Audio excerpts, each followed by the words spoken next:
Okay, in this hand, this is from my September 30th session. I wanted to go back and analyze this hand, and some interesting things came about because of the analysis. King 9 suited is what I had in the big blind. So the hijack raises and the button 3 bets. Okay, so at this point, we have to look at what those two ranges are. This is the hijack raising range, and this is the button 3-bet range. Okay, and you'll see here I needed more than 31.5% against these two ranges after putting it into Flopzilla and putting King 9 suited. King 9 suited has 27% equity in this case. So at this point, with 27% equity, I need 31% equity, 31.5% equity. So it was definitely a fold. However, I did make the call. Okay, I make the call. Now, interesting, pay close attention to the middle position, or the hijack just calls here. And when he just calls versus this 3-bet range, it changes what he has in his range. And this is the interesting concept of this hand evaluation, was that because he just called here, and because I made the mistake and actually made the call, which I shouldn't have called the King 9 suited versus that 3-bet, but because I'm in the hand, because the hijack calls instead of raising, caps his range a little bit, and we're going to see what happens. Okay, so here comes the flop, right? At this point, the hijack shoves all in, and the button folds.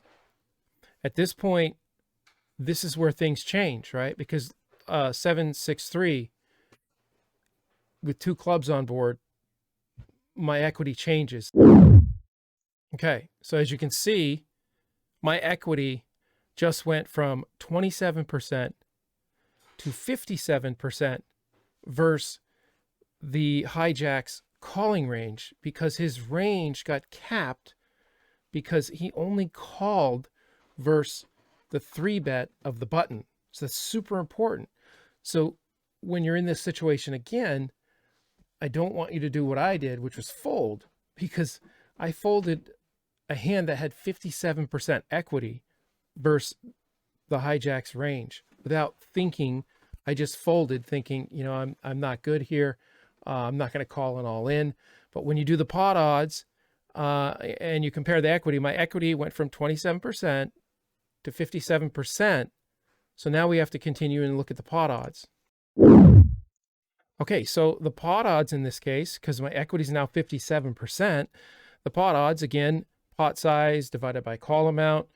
The pot size now is 49 big blinds. I have to call 28, which gives me 1.75 to 1. Percent conversion, 1 divided by 1.75 plus 1 equals 36%. I have plenty of equity now, only because the hijack only called versus the button's 3-bet. So this is what's super important. Now let's look at the EV. The EV, because of this, I have a 56% win ratio, okay, times what I'll win if I win the hand, minus my lose percentage, which is 44. So these two numbers are connected. They're 100%. So if you add them up, they're 100%. You get that? So it's simple. Once you have your win ratio, which I get from Flopzilla just by putting in the different ranges that we're comparing it to versus King 9 suited. So 0.44% times what I would lose by making the call of 28 big blinds.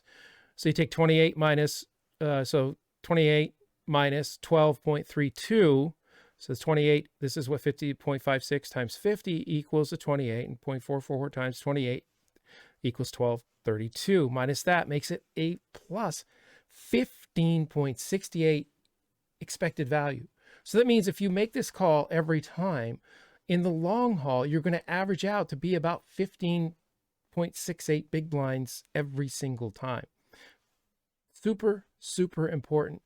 A concept that now I hope gives anybody out there help, because when you're next time you're in a position like this and you hit a board like that with something similar, you got to stop and think. The hijack just called versus the buttons 3-bet, which means it caps his range, which means you can reevaluate everything based on the flop. Even though going into the hand, it was a little bit iffy for me to make that call with king 9 suited. I actually needed more equity in order to be able to do it.